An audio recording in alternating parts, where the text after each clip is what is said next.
नमस्कार दोस्तों, हमने अपने पिछले वीडियो में वक्फ के बारे में जाना था और आज़ादी से पहले ये कैसे इम्प्लीमेंट हुआ वो जाना था।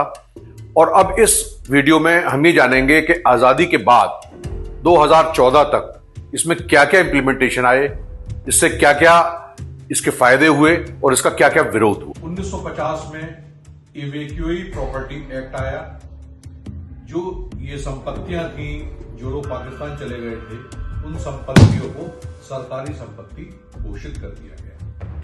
अब वक्फ बोर्ड ने इन संपत्तियों का चार्ज देने के लिए अदालत का रुख अपनाया। 21 मई 1954 को नेहरू सरकार के सेक्शन 66C के अनुसार नॉन मुस्लिम भी चर्च या मंदिर को किसी भी तरह के लाभ की परवाह किए बिना वक्फ को दान कर सकते हैं। सेक्शन L1 सबसे विवादित है, जिसमें 2024 में अभी रिसेंटली मॉडिफाई किया गया है। यदि किसी संपत्ति का उपयोग लंबे समय से इस्लामी गतिविधि के लिए हो रहा है तो उसे वक्फ संपत्ति माना जाएगा। वक्फ बाय यूजर, क्या ये उचित है? वक्फ के सर्वे कमिश्नर द्वारा ली गई कोई भी संपत्ति जो वक्फ संपत्ति है उसे वक्फ द्वारा अधिग्रहित किया जा सकता है। रियल ओनर जो उसका असली मालिक है उसको क्लेम करने के लिए 1 वर्ष के अंदर वक्फ ट्रिब्यूनल में जा सकता है और एक ही वर्ष के अंदर वो केस फाइल कर सकता है। और यदि उसको नहीं मालूम है कि ऐसी कोई प्रॉपर्टी उसकी वक्फ हो गई है और 1 साल बीत जाता है तो वो उस प्रॉपर्टी को क्लेम भी नहीं कर सकता। ये कितनी अनुचित बात थी। Central Waqf council, state Waqf council, district Waqf committee, Waqf and survey commissioner, ये सब बनाए गए थे। ये सब ओल्ड वक्फ प्रॉपर्टीज पर क्लेम और एक्विजिशन कर रहे हैं।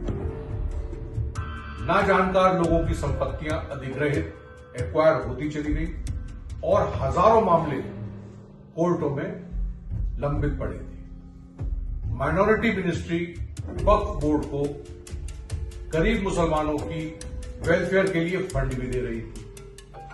26 मार्च 1977 को इंदिरा गांधी ने स्टेट गवर्नमेंट को वक्फ प्रॉपर्टी की प्रोडक्शन और मैनेजमेंट के लिए एक लेटर भेजा, जिसमें था कि वक्फ संपत्ति खाली करके सौंप दीजिए।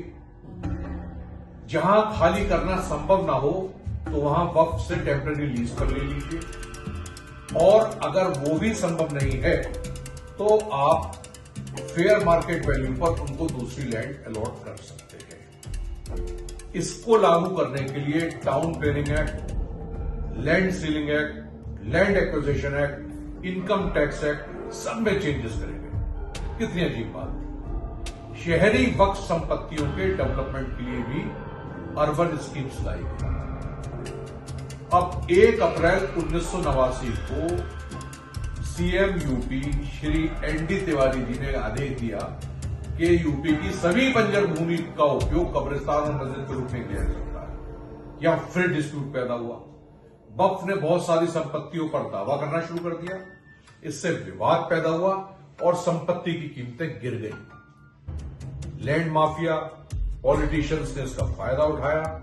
वे मुतवल्लियों को रिश्वत देते थे और कम पैसों पे लीज करा लेते थे, अलॉट करा लेते थे और मुतवल्लियों की जेबें भरी रहती थी। इसलिए कई मामले फिर सिविल कोर्ट में आए और कोर्ट पर मुकदमों की फाइलें बढ़ती चली गई।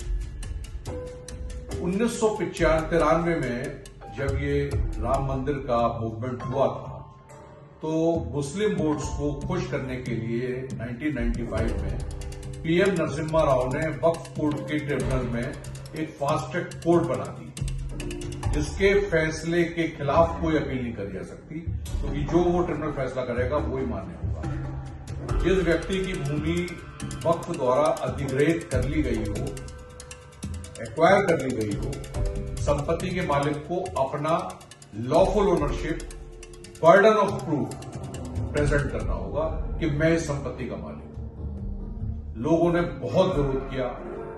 उन्होंने कहा मंदिरों पर तो टैक्स लगा रखा है और वक्फ प्रॉपर्टी की इनकम पर ना तो कोई टैक्स है और गवर्नमेंट वक्फ को फंड करती है। उन्होंने ये भी दलील दी कि जितने भी इस्लामी मुल्क हैं वहां सारी की सारी वक्फ की जो भी भूमि है या जो भी प्रॉपर्टी है वो गवर्नमेंट कंट्रोल है और गवर्नमेंट ही देखती है।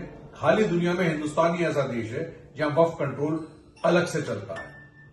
भारत में गरीब मुसलमानों की स्थिति अच्छी नहीं है और बहुत खराब है, जबकि वक्फ की प्रॉपर्टी बढ़ती चली जा रही है। गरीब मुसलमानों के वेलफेयर के लिए, गरीब लोगों के वेलफेयर के लिए ही वक्फ बना था ताकि इसकी आमदनी से उनका कोई फायदा हो सके। इसको देखते हुए 2025 में जस्टिस सच्चर ने एक कमेटी बनाई जो इसकी खामियों को उजागर करेगी। बोर्ड में कोई डाटा नहीं मिल पाया, अकाउंटेबिलिटी नहीं मिल पाई। 2006 में उन्होंने वक्फ बोर्ड में खामियों की रिपोर्ट पेश करी। उस समय वक्फ बोर्ड के पास 4,90,000 रजिस्टर्ड प्रॉपर्टी थी और इससे कहीं ज्यादा अनरजिस्टर्ड प्रॉपर्टी थी। कुल जमीन 9 लाख हेक्टेयर थी, 9 लाख एकड़ है, जिसका बाजार मूल्य लगभग 1,20,000 करोड़ था। दोस्तों, इस वीडियो में हमने देखा कि आजादी के बाद समय समय पर वक्फ बोर्ड में क्या क्या चेंजेस करे गए और उसके क्या लाभ और हानि हुए। अब अगले वीडियो में 2014 के बाद जो रिफॉर्म्स करे गए वो देखेंगे और जानेंगे उसके बारे में। नमस्कार।